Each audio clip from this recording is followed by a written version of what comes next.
It's now my pleasure to introduce our speaker for the day, College of Communication alumna Jeanne Yocum. Jeanne has been self-employed as a public relations consultant and ghostwriter for more than 30 years, helping large corporations, small businesses, nonprofits, and self-employed consultants promote their business. This past spring, her new book, The Self-Employment Survival Guide, Proven Strategies to Succeed as Your Own Boss, was published by Rowman and Littlefield. Her blog, succeedinginsmallbusiness.com, has offered advice to small business owners and solopreneurs since 2010. A Pennsylvania native, Jeanne holds a BA in journalism from Penn State and a master's degree in journalism from BU College of Communication.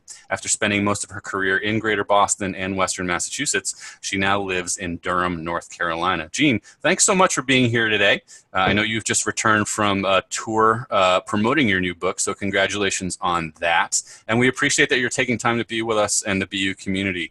I'm going to go ahead and turn the floor over to you. So if you want to go ahead and get your slide deck up and running, the floor is all yours. Okay, thank you very much, Jeff. And thank you to BU for providing me with this opportunity today to talk about one of my most favorite topics, which is self-employment. And welcome to all of those of you who have logged on to learn more about this topic. I want to say right up front that I never for 1 second regretted my decision in 1989 to become self-employed and to become my own boss. And as a result, I've always been eager to share the lessons I've learned, both through my own experience and through watching the many, many clients I've had over the years who have been self-employed. So we're off. I wanted to spend just a few minutes talking about what's happening in self-employment in America right now. 16.7 million Americans were self-employed in 2017. That's a little over 10% of the American workforce, and doesn't include tens of thousands of people who moonlight, or what everybody now is calling having a side hustle, in addition to their full-time job. Since 2014, self-employment has grown 3 times faster than the workforce as a whole. In other words, for every person who enters the workforce, 3 people become self-employed. Other trends, there's a prediction, and at first you look at this and you say, well, how can that be? But I've seen this from several different sources that by 2027, 50% of the workforce will be self-employed. Now, that's for two big factors are rolling into that. First, it takes into account the ever-growing use of independent contractors by businesses of all sizes. Those people are counted among the self-employed. Secondly, many of the people folded into that forecast will be self-employed only part-time, and they will be having one of those side hustles that I mentioned earlier while they hold down a full-time job. Some of those will be hoping that that part-time thing will grow into a full-time gig so they can be fully self-employed, but some of them will be happy to keep it just as a side hustle. Self-employment, sorry about that. Wait, I'm skipping a slide here. Self-employment plays a big role in the US economy. 3 out of every 10 jobs are held by self-employed people and the workers they hire. That's a huge impact, and something I often think could use more focus by state and city governments, which tend to spend their resources chasing after the big employers and more or less ignoring small employers and the self-employed. I know here in the Durham area, the Research Triangle, we're chasing Amazon and Apple for big new campuses here. But I wonder how much attention is really paid to the part of the segment that generates 3 out of every 10 jobs. So who is it? Who are these self-employed people? This is the last part of this section that I want to talk about. It may seem counterintuitive, but one of the fastest growing segments of the self-employed are retired baby boomers.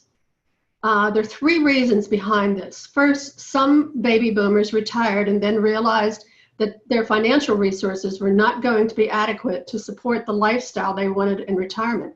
So they've taken on a side hustle to supplement their income. Secondly, a lot of people, and I know some of these people personally, have decided to take up an income generating activity that they always wanted to do, but never could because of the pressures of their careers. In many cases, this is some form of creative work, like being an artist of some type, being a writer, making videos. Some people have gone to work part-time for nonprofits whose mission they believe strongly in, and that type of thing. Again, most of them aren't doing this full-time, but they are generating income, and I hope fulfilling a lifelong desire to express themselves through a creative activity that has always interested them. Finally, some boomers are finding retirement boring. This is my generation, so I can speak with authority when I say that we're used to being very active, and sitting at home doing nothing is probably not going to work for most of us. So perhaps we start a part-time consulting gig in the field in which we spend our careers. Or again, we may take up some creative income-producing activity that is totally unrelated to what we did in our careers. Like I say, I belong to the Osher Lifelong Learning Institute at Duke University here in Durham, and I've talked to dozens of members who have taken up some kind of income-producing activity once they left corporate America, or perhaps the small business they left behind, or in many cases they had their own businesses which they sold, and now are doing something else. The other big population segment, of course, involved in self-employment is the millennials. And nearly 50% of them are already freelancing, either full-time and in many cases part-time. Back when I entered the workforce, it was common for people to spend their entire careers working for one company. That notion is dead now, and people are used to moving from job to job throughout the continuum of their careers. As a result, I think we can expect more and more millennials and members of the generations coming after them to give self-employment a try at some point along that career continuum. Maybe the right job just isn't coming along, so they think when they're moving on from their last company, and so they think, let me give self-employment a try for a little while and see if that will work out for me. Now, today's topics, so that's what's happening in regard to self-employment in America. And if you're considering joining in on those trends by becoming your own boss, I want to help you further understand what being self-employed is actually like by talking about these three topics. First, the benefits of self-employment. And I know that I'm going to talk about some things that you probably hadn't thought about if you're not already self-employed. As you know, my presentation is called The Thrills and Chills of Self-Employment. And when I talk about the benefits, that's the thrills part, the part that makes it worthwhile to be your own boss. Then I'm going to talk about a few myths of self-employment. These are things that most people believe are true about being your own boss that often are not accurate or not completely true for everyone, or they're just vastly exaggerated. Here's where some of the chills in the title of my presentations comes in. I'm going to try to bring a dose of reality to the preconceptions many people have of self-employment. And finally, I'll discuss the self-employment mindset you need to succeed over the long haul. There are both thrills and chills in this section. Things can be great when you tackle self-employment with the right mindset. But if you don't, you may encounter nothing but chills. But first, we want to do a poll question. We want to find out who in the audience, what your status is now with regard to self-employment. So, Jeff, can you bring up the poll? Okay, so are you currently self-employed? Are you actively planning and putting things in place so that you can be self-employed in a year or two? Or are you among the crowd who hopes at some point in your future, down the line a little bit in your career, you could be self-employed? Jeanne, we've got about half of people who voted, so if we could just give it just a few more seconds. And while we wait for those answers to come in, I neglected at my introduction to mention, folks, if you would please feel free to use the Q&A function to ask Jeanne any questions that come up throughout her presentation. You're welcome to do so, and we'll save time at the end to cover those questions. If you hover over the bottom or the top of your screen, you should see a little icon for Q&A. You just click on that. We'll also be using the chat feature for another question later on, and we'll cover that when we get to it. But Jeanne, we have a good majority of folks who have voted in our poll, and I'm going to go ahead and share the results. Are you seeing those on the screen? I am, and I'm excited that 41% are currently self-employed. I always like to talk to those folks, and there's a lot of information in my book, for example, that you're going to run into some stumbling blocks when you're self-employed, and that was one of my motivations for writing the book, to help people figure out how to get around the perils and so forth. 20% 20% actively planning, and 39% hope to be. So just the fact that you're tuning into a webinar when you see that some point down in your future, I think is good. So I think those are great. Awesome. So I'm going to go ahead and close this out. Okay. So let's look at the benefits of being your own boss. I want to, before I get into what, talking about the benefits I found of being my own boss, I want to just say a couple things. That your list of benefits may differ significantly from mine, and probably it will. The rewards of self-employment are different from each people, for each person, I believe. What makes you happy may be what thrills me day to day. And so I suggest that you think carefully about what it is you're looking for in your work life and build a business that will match your particular goals and your particular definition of happiness. I also want to point out that when times are going tough when you're self-employed, it's often good to have a list like this. As you'll see when I get there, I'm not talking about the financial rewards or the rewards of becoming well-known in your field and so forth, although for some people that is a big benefit that they're going after. The kinds of things I'm talking about are more about controlling your own destiny and so forth. And if you have that list sort of over to the side or maybe on your bulletin board, if things aren't going as well as you'd like, it's a good time to keep reminding yourself of that, of what those benefits are, the more intangible things that you're getting out of self-employment. But if you're off track and not getting those benefits that you're setting out to get, looking at that list can spur you to perhaps make necessary changes. So here are the 6 things I write about in my book that I enjoyed most about being my own boss over the past almost 30 years at this point. The first one is choosing which clients I want to work with and those to whom I say no thanks. The last part of that benefit, the ability to turn down business from a prospective client, has always been a biggie with me. And that's because when I started my business, I was coming from a job with a PR agency where we had some great clients, and we also had a few, I don't know what to call them other than duds. They were people that I never would have chosen to work for if the decision was up to me. I give an example in my book of a real estate developer who said to me, and this is a verbatim quote, "A monkey can write a press release." And fortunately for both of us, he said that during a phone call and not in person, so I wasn't able to throw anything at his head, which was my strong desire at the point. So I realized the agency owner had to sign payroll checks every 2 weeks. And obviously that weighed on her mind when she was going out and bringing in new clients and bringing in new business. And we can all sympathize with that. But once I was out on my own, being able to turn down potential clients who my intuition told me would be a bad fit or whose ethics appeared to be possibly squishy or for any other reason that came across my mind was something that I highly valued. I learned very early on, and this is a lesson I would encourage each of you to take to heart, to trust my intuition, trust your intuition about this kind of thing. And if something is bothering you in that first meeting you have with a prospective client, it's probably going to continue to bother you and will bother you more and more. Being the decision maker. I personally have never had a problem making decisions and sticking with them. In fact, I love being the decision maker, but not everyone, and I love not having someone make decisions for me is one of my favorite parts of being self-employed. I've learned over the years, however, from my interactions with other self-employed colleagues, that being the decision maker is not something everybody enjoys or even anticipates will be part of being self-employed. When you're running your own business, every single decision is up to you.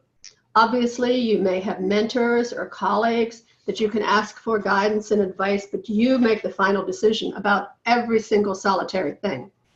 Only you can say for sure whether you'll regard this as a benefit or not. I personally loved it, but not everyone does. And I'm going to talk more about this when I get to the self-employment mindset part of my presentation. The ability to control my own fate. This is perhaps what I found to be the biggest benefit of self-employment. I have numerous friends who have been downsized more than once. And if any of you were in the Boston area and were familiar with Polaroid, corporation and what happened when they went bankrupt, you'll know what it really means to be part of corporate America. Yes, their pensions were guaranteed, but as a group, they lost tens of millions of dollars they had invested in the employee stock ownership plan. Polaroid was a client of mine through the 1990s, so I knew a number of people there, and my heart bled for them when the company went up in smoke. Because of this and similar problems, I saw friends who worked for someone else have over the years, including in the Great Recession. I long ago stopped envying these people their alleged job security. Knowing my fate was mostly in my own hands and not in someone else's has been wonderful. Closely related to this was the ability to control the direction my business takes. When you're an employee, and a lot of people don't think about this much, it's your employer who decides what type of work you do and what skills will get developed through training and other opportunities that are put in your path. But when you're self-employed, you can take your career in any direction that you want, just as long as you can get somebody to pay you for that, of course. For example, after I had been self-employed for about 10 years, I felt the need for an intellectual challenge. So I decided that I was going to add books to the list of things that I would ghostwrite for people. And within 2 years, a book I co-authored with a client was published, and having my name as a co-author on that book gave me the credentials I needed to start ghostwriting books for others, which I did over the next 15 years. That's not the type of thing you can decide when you're working for somebody else. They are largely the ones who control the direction your career takes. Your only choices when you're an employee and you want to do something else is to perhaps take on a side hustle to gain experience in the area that you want to pursue, or perhaps change your employer and go someplace else where they might give you an opportunity to do that. Number 5, the freedom to work at home, set my own hours, and organize my life the way I want it. Now, here's a benefit that probably everybody who's looking forward to self-employment, they're looking forward to enjoying this when they decide to be their own boss. I'm a night person by nature, so having the choice not to get out of bed at the crack of dawn, get gussied up and commute to work suits me just fine. If I feel like sleeping in, I do. Sure, I may work longer in the afternoon or maybe an hour on the weekends to make up for that, but that works, for me, it's worth it. And if I decide to take a random day off, nobody is going to say, no, you can't do that. We need you here at the office. The same is true for picking my vacation weeks. This control over my time also means I can go to the gym, I can go do my grocery shopping and so forth during the middle of the afternoon on the weekdays, when these places are much less busy than they are after work and on the weekends. And I can take time off during the day to volunteer. Or if the writing muse isn't just with me, I'll go do whatever it is that I want to do. And nobody's going to, whatever it is that strikes my fancy, I'm in control of that. Now, when we get to the myths section of my talk, I'm going to alert you to the fact that you can't always count on enjoying this benefit 100% of the time. More on that later. The final benefit that I want to talk about is the ability to relocate. I've moved my business twice in the past 16 years. I moved from Eastern Massachusetts to Western Massachusetts in 2002. And any of you who live in Massachusetts will know that moving beyond Route 495 is very similar to moving to another state. I didn't know a single solitary soul out there, and when I contacted my friends, it turns out they didn't know anybody out there either. So that turned out to be a bigger move than I really thought it was going to be. But then in 2013, I moved to North Carolina, where the cheaper cost of living has enabled me to semi-retire at this point. And thanks to the wonders of the internet, and because of the nature of my personal business, neither of these moves made any material difference in my career and my ability to keep the business thriving. When I moved from Boston to Western Mass, I kept my Boston clients. Yes, they were only 90 minutes in on the Pike, so that really wasn't much of a change. But when I moved to North Carolina, I kept my Boston clients, I kept my Western Massachusetts clients, I kept the client that I've written 3 books with in Denmark, and I've kept a client in Texas and one out in California. So the internet is a wonderful thing, obviously, to people like me and to many other people who are self-employed. But you have that mobility that you don't have if you're working for somebody else. So that's my list of what I've enjoyed most about being my own boss. If you've already embarked on self-employment, I encourage you to put together your own list. And if you're thinking about becoming your own boss, start thinking about what your list might include. What are you looking for in being your own boss? Myths of self-employment.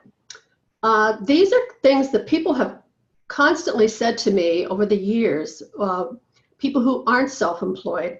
When you meet them at networking meetings and so forth, these are the kinds of things they say to you. The first one, life would be so much better if I didn't have a boss. Well, I bet many of you think that's true, and in fact, it may be your chief motivation for considering self-employment. Now, I've had some good bosses and I've had some bad bosses.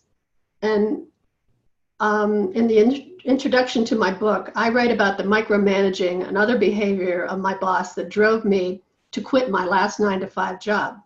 But until you're out there on your own, you may not fully consider what it means not to have a boss. Here's the reality. When you're self-employed, you don't have just one boss. You have a lot of them, your clients or your customers or whoever it is that you're providing products or services to. The main difference, of course, is that you can always fire one of these bosses if you choose to. That's something I've seen a lot of solopreneurs ignore. The fact that if a client isn't working for you, isn't making you happy, isn't living up to their obligations, like paying you in a timely fashion, you are not compelled to keep working for them. You can fire them. I've fired many a client. And as I mentioned before, I've also learned to avoid taking on clients who my intuition told me were not going to be my cup of tea.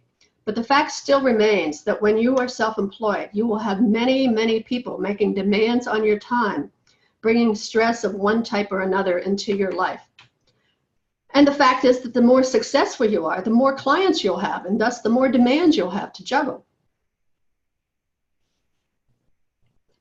You will still have issues with people who pressure you with deadlines, and people who try to micromanage you, who shift strategic directions with little notice, or any of the other things you might find irritating about your current boss. Yes, even clients can try to micromanage you. I've had clients inquire about the tiniest detail of something I was doing for them, and I have had clients who wanted me to call them every single day to give them a status update. All that did was slow me down, and it didn't help the thing progress any more than it would have without all of this. And none of it made sense. And if you happen to have more than one of that type of client working with you at any one time, it can be pretty miserable. So don't think ditching your boss will eliminate all of your work woes. It won't. Myth number 2, I'll get control of my work-life balance once I'm self-employed. Another way people express this is by saying, I'll have so much freedom when I'm self-employed. Now, as I acknowledged earlier when I was talking about this as a benefit, this may in fact be true at times, but almost certainly it won't be true when you're just starting out on your own. When you're just starting your own business, your work-life balance may in fact be significantly worse than it was in the job that you just walked out of. Your life may be all work and no play as you struggle to build your business. There are very few cases of instant success when it comes to self-employment. Building a strong, long-lasting business may take a few years. So if you go into this thinking that you will immediately be able to enjoy a better work-life balance than you currently do, you may be disappointed. And even once your business is up and running and is really well established, you're going to have periods when you're working more than you would care to. For example, in the late 1980s, as I mentioned before, I decided I wanted to ghostwrite business books. Well, the whole process of persuading a client to work with me on that book, of finding an agent, of writing the proposal, of writing the sample chapters, of finding the publisher, and then finally getting a contract, that took about 6 or 8 months. And while I was doing that, I also had to do all of my other work, because certainly until we had a publisher and we were paid the first half of our advance for that book, I didn't earn anything on the hours and hours and hours of extra time I was putting in on nights and weekends working with my client on that book. So I've seen many other clients and colleagues who have done similar things, taken on projects like that, crawled out on a limb to do something that was not going to pay back immediately, but would move their career in the direction, their business in the direction that they wanted to go. So the lesson here is that you can't afford to stay static when you're self-employed, and taking risks that may or may not pay off often means working long hours and forgetting about that vacation you had in mind and enjoying absolutely no work balance at all, work-life balance at all. Now, did I have a wonderful level of work-life balance thanks to being self-employed? Yes, many times I did. For many years, particularly when I was living in Western Massachusetts, I took every Friday off in the summer. So I would start the summer knowing I had 3 months ahead of me where I was going to work 4-day weeks, and that was fantastic. And I did take days off and vacations when I wanted to take them rather than when an employer allowed me to take them. And yeah, you will have more control over your time, but that doesn't mean your life won't be filled with client or customer demands, which many times will conflict with each other and with your desire to spend more time with your family and with your friends and devoting yourself to your non-work interests. Here's a big myth. I'm finally be doing what I really love. Well, yes, you will, but a large part of the time you won't. You should definitely choose to do something that you love. You should definitely choose something that you love to be at the core of your self-employed life. For example, I love to write and have loved it since grade school. I was that person who always aced the essay questions and who had never seen anything but an A in my report card in English. And so, but writing is hardly the only thing that I do, and whatever it is that you love will not be the only thing you do. There's this whole business side of running a business that people forget when they envision what their self-employment is going to be like. There's bookkeeping, there's billing and collections, there's learning new technology and coping with technology that has let you down. There's keeping up your website, there's doing social media, there's the whole critical new business part where you go out and convince people to become your clients. There's writing proposals, there's the networking, and then some more networking. The list is endless. Now, of course, you can outsource some of this work, like the bookkeeping, for example, but you may not be able to afford that when you first start out. So please don't envision yourself sitting in your office or your studio or your store that you're starting or wherever it is that you'll be working and doing only what it is that you love all day long and nothing else. If that's all that you do, you won't succeed. In fact, I'd venture to say that most of the people who struggle or fail at being their own boss are those who ignore the business side of things and never fully grasp how critical these activities, unwelcome as they may be at times, are to success.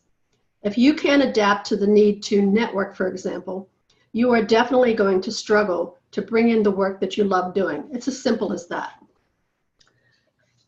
Here's the final myth that I want to talk about. If this self-employment thing doesn't work out, I can always go get a job.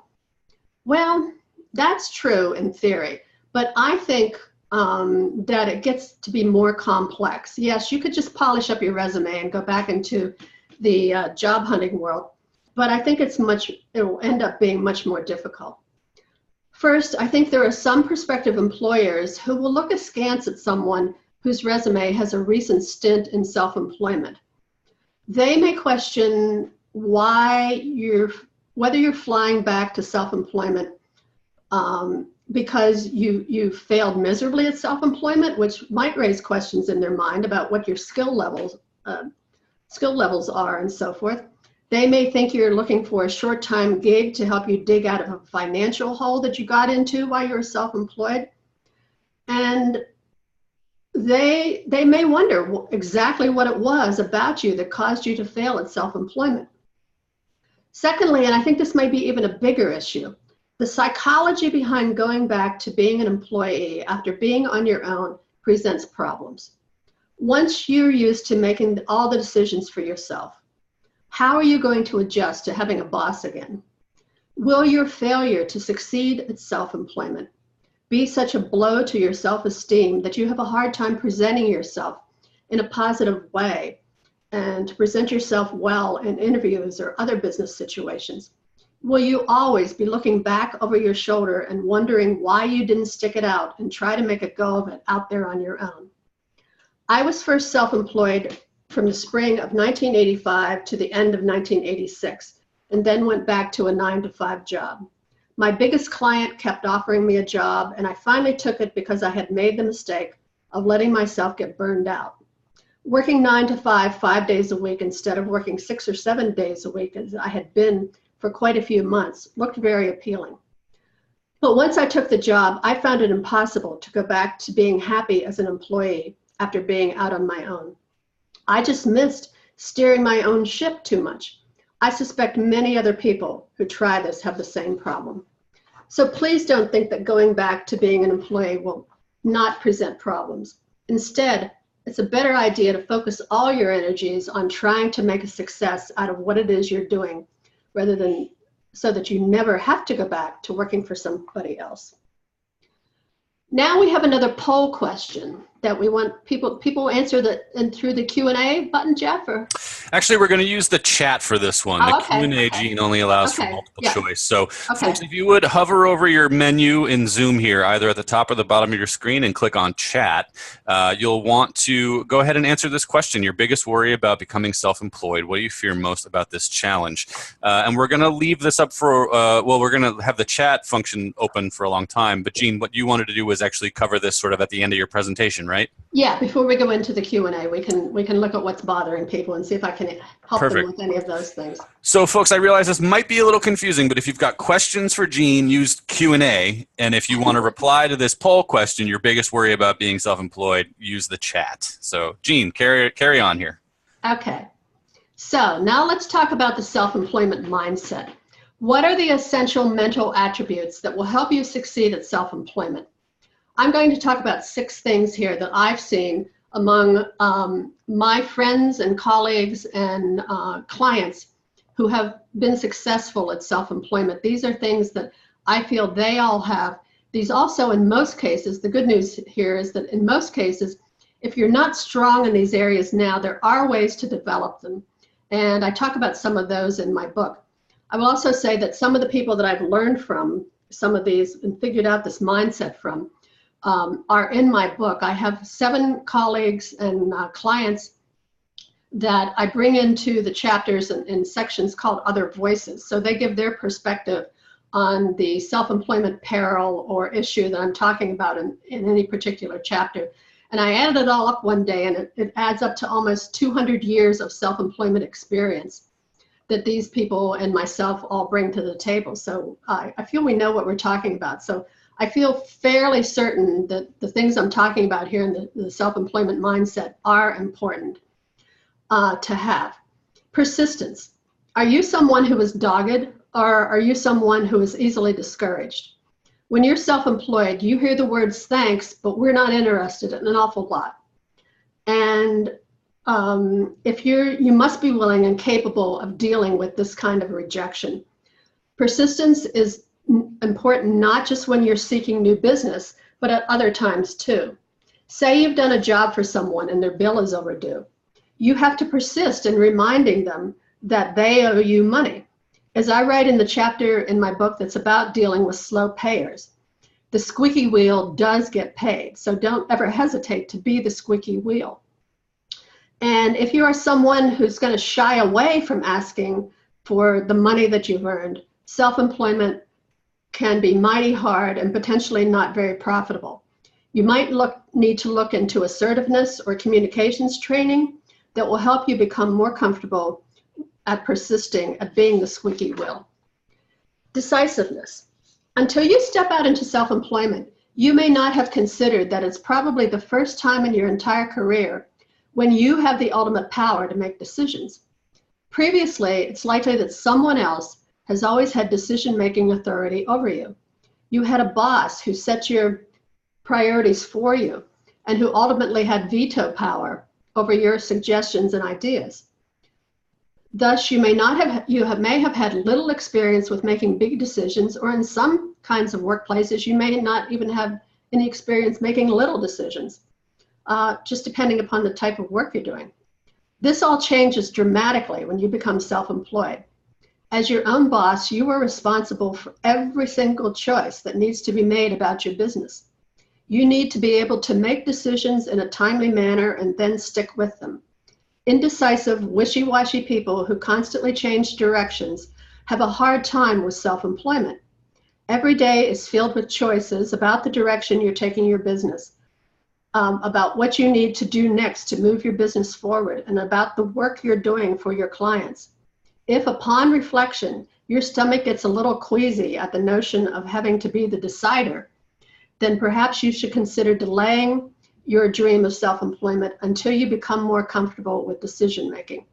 It's quite possible that once you get some more professional experience and maybe even some more life experience under your belt, you'll become more at ease with decision making and perhaps better prepared for life without a boss. Risk tolerance. The list of potential hazards you face when you're self-employed is long and daunting. Everyone who is self-employed has cash flow worries from time to time. Everybody who is self-employed has had to chase clients for money that is overdue. We all worry about juggling competing demands from clients in order to keep everyone happy and satisfied. We all have clients, whoops, didn't mean to do that, sorry. We all have clients who don't meet their commitments and cause the project you're working on to fall behind, making it necessary for us to work nights and weekends to make up for their laxness. We are all at risk for losing clients for external reasons that have nothing to do with the quality of work or the quality of the product that you delivered. And that doesn't even begin to address the larger set of risks you undertake when you become your own boss. What if no one really wants the service or product you're providing? What if customers or clients aren't willing to pay enough for your service or product to provide the level of income you need? What if you quit your job and it turns out that you don't really like being self-employed? Yeah, that's a list of some mighty big risks, and you have to be risk tolerant to live with that on a day-to-day basis. If you aren't risk tolerant, you may find yourself frozen in place, unable to set priorities, make decisions, and take necessary actions. Now, the good news is that with experience, you will learn how to overcome many of the risks you face. For example, as I advise in my book, you'll learn how to ask for deposits before starting to work for new clients, so that if they turn out to be a slow payer, your cash flow won't take quite as much of a hit and be as much of in jeopardy as it could have been if you hadn't gotten that deposit up front. And as you succeed in facing and conquering more and more perils that come your way, you'll gain confidence in your ability to stay the course and succeed. So risk tolerance is something you can build over time, and that's good news for anybody who's considering self-employment. Self-motivation. I've heard this comment hundreds of times when I've been at networking meetings and told somebody I was self-employed. They would say, "Oh, good for you. I don't think I have enough self-motivation to be self-employed. I'm not sure I could stay on track and keep focused."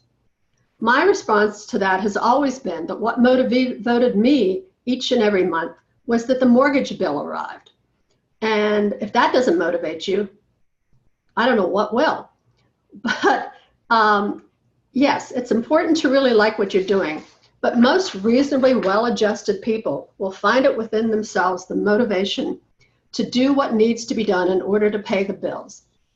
If you truly feel you need external motivation, that you need a boss to hold you accountable for getting things done, then self-employment is not for you, I would definitely say. Confidence. There are a couple of aspects to confidence that you need when you're self-employed. You need to be confident in your ability to deliver what it is you say you're going to deliver to your customers and clients. You also need to be confident in your ability to go out and meet new people and persuade them that they should do business with you. This can be very hard for some people. You may never have had to get up in front of a room and present a business idea about something that you're proposing to do for people, for a company. You may never have had to go to a networking meeting and introduce yourself to strangers and present your elevator speech about your business. But you need to learn how to do all those things confidently if you're going to succeed.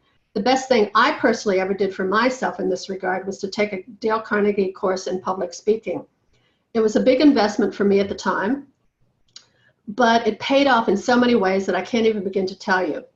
Toastmasters is another great program and somewhat less expensive that will help you get comfortable so you can project the confidence you need in order to succeed.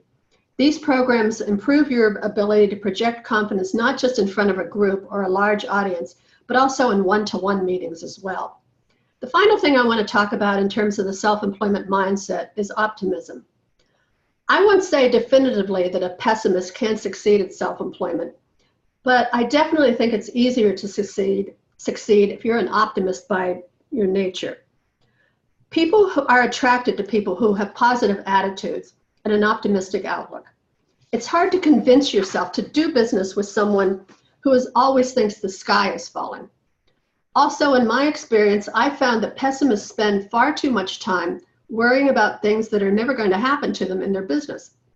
And this is energy they could use instead to be moving their businesses forward. If you're a pessimist, you also have a harder time recovering from the inevitable blows of fate that will come your way when you're self-employed. Each time you lose a customer or a client, for instance, you'll take it harder than someone who is a pessimist, who is an optimist rather, and who works off the philosophy that when one door closes, another one will open. Finally, before we get to your questions, I want to quickly mention what I view as the core elements that will contribute to your success as your own boss. These are your core talents, connections, and values. Your core talents are what will determine your success as a solopreneur. Oddly, many people haven't even taken the time to analyze what their core talents are, and as a result, aren't prepared to communicate their value to would-be clients and customers. Of course, some of us know one or more of our core talents from a very early age. I always excelled at those essay tests, as I mentioned earlier, and I'm sure that I didn't have any teachers who were shocked by the fact that I became a professional writer. If you think back, I'm sure you'll acknowledge that at least one of your core talents was apparent very early on. What was it? And will you be using that talent when you're self-employed? Will it be like my writing? Will it, like my writing, be at the very heart of your business? If not, why not? Other core talents take more time to emerge. I was over 40 before I realized, due to circumstances I had been through, that I wasn't just good at networking, I was darn good at it. This knowledge came to me only after I had made several successive moves to new areas where I didn't know a soul, but where I had quickly managed to integrate myself into the business community. This realization is part of why I felt confident about moving away from Massachusetts, where I had spent my entire work-life career, to come here to North Carolina. So what core talents have you discovered as your career has progressed? And how will you be leveraging those to move your new business forward? But if you haven't identified your core talents and aren't focusing on them as you choose the type of business you want to have, I don't believe you will actually be successful. I think we have to be doing those things we're really, really great at to succeed at self-employment. So gain control over your destiny, assess your core talents, and make them work for you. The second part of this success formula is your key connections. In every successful self-employed person's life, there is someone who has reached out a helping hand at a critical moment. This usually is someone who has been unfailingly supportive, always willing to listen when things aren't challenging, and to cheer you on when things are going great. I call these people your core connections, and they are the people who have helped us achieve success. Your list will evolve over the course of your self-employment, but it's a good idea to start now by identifying those people. And the other side of this is you also have to figure out how you can support them in return, because it has to be a two-way street for this to really work. And the third and final component here is your core values. These are the rules you'll live by in conducting your business. Sadly, many people don't take time to consider what values they intend to operate their business under. This leaves them struggling for an answer when they inevitably face business dilemmas that require a values-based choice. The core values I identified for myself are simple. Key among them are to be scrupulously honest in every aspect of my dealing with clients and to treat clients the way I want to be treated. In my book, I write about a few other values that have guided my work, but those two values alone will get you a long way towards success. As an example of putting this into effect, I make it clear to every new client that I will always give them my honest opinion about their ideas and their plans. I was never going to agree with them just because I thought that's what they wanted to hear. I believe people are paying me for my experience and my expertise, and if they want a yes man, they should hire somebody else. So what are your core values? Having these things clear in your mind will make it much easier to get through the average business day, because the right choice will become amazingly clear when you work in a values-centered way. Jeff, can we look at the answers now for the poll question about what is worrying people about being self-employed? Yeah, Jeanne, we had some great participation from our folks on the webinar today. I'm happy to read them back to you, but do you want to open the chat as well, or are you not able to see that with the slide deck? Oh, hold on a second. Hold on a second. Let me, hold on. Oh, I see it. Okay. Tons. I mean, Maria, making income steadily instead of peaks and valleys. My biggest worry is finding and paying for decent medical insurance, and that's come up a lot. Health insurance. Yeah. Failure in health insurance, staying busy, acquiring consistent income and clients. The biggest challenge is it feels like swimming on an open ocean. How do I choose the right priorities to focus on? That's an interesting point. That's a good metaphor. It does feel like swimming on an open ocean a lot of the time. Generating business, making money to be self-sustaining. Yeah, a lot of these seem to have to deal with income fluctuations, and I do write about this in the book. There's something psychological that goes on when your income is down a little bit. And this is particularly a dangerous situation if you're working in a home office, which I did for my entire career. I dearly wish that some of these co-working spaces that are popping up here and there and everywhere now were available when I started out, so that I could have an affordable situation that I could get into, and with all the benefits that those bring in terms of you meeting people who could help you and who might be clients and so forth. But I worked at home, and I worked at home because that's what I could afford to do. And one of the things that comes up for people is when things aren't going well, you have this horrible tendency to want to stay away from that office part of your house because it's negative in there. And that is exactly what you strongly have to do with all your willpower to get back in there. And instead of saying, well, I'm not very busy right now, this would be a great time to paint the guest bedroom, which I've been meaning to do. Do not let yourself fall into that. You have to go back in, get at your desk, put together a networking calendar of where you're going to go over the next few weeks or months. Look at your marketing. What can you do better? Who can you reach out to? I talked about core connectors. Schedule a breakfast with somebody who's been a big support. Maybe they don't know somebody new that you could talk to about potentially doing some work for, but maybe they'll just raise your spirits a little bit, because it does come and flow, ebb and flow. Obviously, when the money is rolling in, put some aside for the rainy day account. Now, I will be honest, as I am in the book, and tell you that I never managed to put together a rainy day account, but I also am proud to say that I always managed to pay my bills on time. So would life have been less stressful if I had managed to put together a rainy day account? Of course it would. I did put aside money for retirement so that I don't have any worries now. That's another big thing that you have to think about. And realize up front that you're going to be paying 15% out of every dollar for your Social Security, because you're paying that whole freight on that. A lot of people don't, that comes as a big surprise to people because they're used to paying having their employer pay half of that, you're going to be paying all of that. So those are some of the things I could answer that. The insurance thing, God love you. There's no, I can't really give you any advice on that. Let me see some of these others. Re-entering the job market. I'm not sure if that means. I took that to mean what you mentioned about, starting a business and then having to go back and maybe not finding the job market to be. Yeah, at some of those book events that I had last week in Massachusetts, the audience and I talked about that a lot.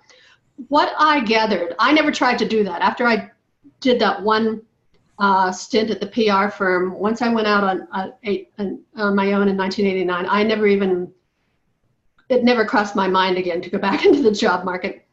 But in talking to some people, particularly at an event I had out in Amherst, one or two people who had tried to do that, I think part of it is what depends on how welcome you'll be, depends on what kind of field you're in. I talked to one woman there who has actually done that several times. She's gone back and forth from self-employment to back into the job market, then hopped back in self-employment, and she's back in self-employment now. It depends on what she's in a field that is very highly desirable. She raises money for people. She's a development officer. And those people, if you have a track record, I don't think it's going to be that hard for you to get a job.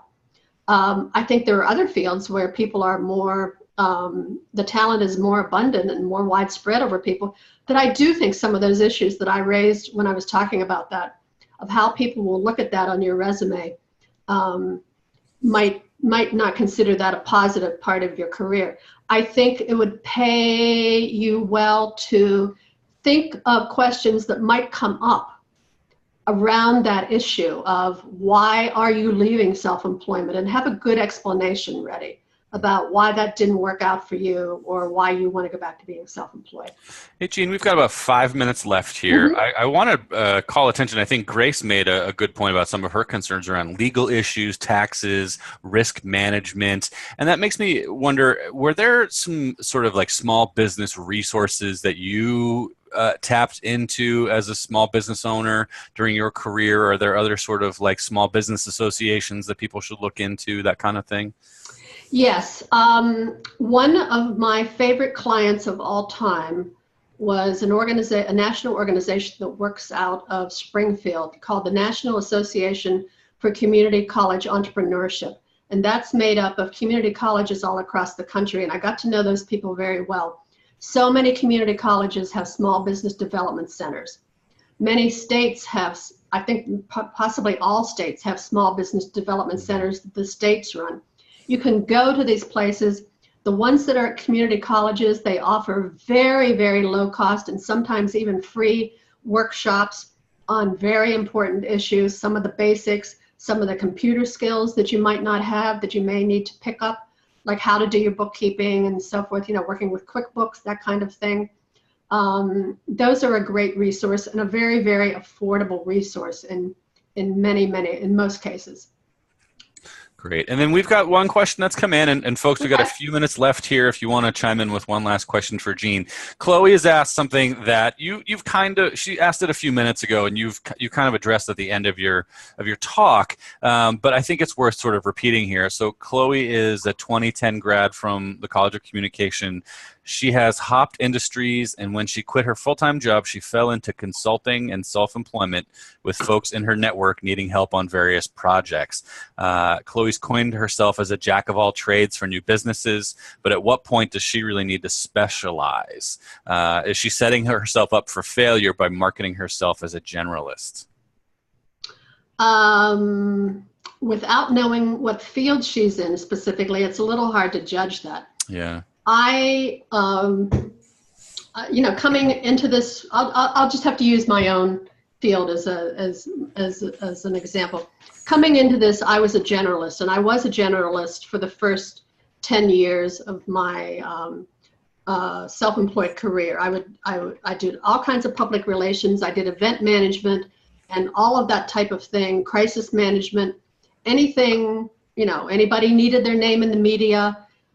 Anybody who got their name in the media for the wrong reasons, who needed some crisis management help, I did it. So that was being a generalist. Then I decided to focus more on the ghostwriting part of my business. And as I said several times, decided to write books. I think she has to judge that. If I were she, I would talk to some of my mentors and get their advice on that. Because, like I say, without knowing the field specifically, I think being a specialist is more important in some fields than it is in others. So I think that would be about as much as I could answer. Jeff, I do want to mention that if people want to go to my blog, succeedinginsmallbusiness.com, and click on the big red Learn More button there, they can download the first chapter of my book for free. And that's the chapter that's about being the decision maker, and how that comes up for people who haven't really thought about that they're going to have to decide every little aspect of their work lives and their business and where they want to take it and so forth. So that chapter is there for free. All the chapters have sections called coping strategies to help you get better at whatever it is the chapter is about, such as collecting money from slow payers and juggling competing client demands and going out and getting new business and so forth. Great. Well, Jeanne, this has been fantastic. And again, I do encourage everybody to visit Jeanne's blog. You've got your email address here. So if you've got remaining burning questions, it seems like you're willing to sort of field some final questions. Always happy to hear from my fellow alumni. Perfect. I have to do a small plug as well, Jeanne. You mentioned several times in your presentation the importance of leaning on your network, having those core connections. And I want to make sure that folks on the webinar know that BU is a great community to try to build your network. You've all had that shared experience of being a BU student and now an alum. We have tons of resources available to you as alumni that help you build your network. And many, this webinar is being recorded and it's going to be in our library, where you will find many previous webinars about how to build your network within BU and how to make strong connections with folks. And I encourage you to check those out on our website at bu.edu/alumni. So Jeanne, on behalf of everybody who's here in the webinar, thank you so much for this and for doing this for our community. I enjoyed it. This was my first webinar I've ever done, Jeff. So you all treated me very well and very gentle with me. So I may do another one sometime. Well, you did a great job, and so thank you again. I also want to thank everybody for tuning in from all over the world. Specifically want to thank those of you who've donated to BU. We have 2 great webinars coming up next month in July. One's going to be on integrating video into your marketing. I know we had one person mention marketing was a concern that they had, so that'll be a great session. And another webinar on staying focused and increasing your productivity in the workplace. For those of you who have concerns about being your own boss, that might be a great session to check out. Again, you can sign up for those sessions on our website, bu.edu/alumni/events. And if any of you would be interested, we're constantly showcasing some of our entrepreneur alumni. And if you, like Jeanne, would be interested in doing a webinar presentation for us, feel free to reach out to me at the Alumni Relations Office or by email at jtmurphy@bu.edu. So thanks, everybody. Thanks again, Jeanne. I hope you all have a great day or a great evening wherever you might be.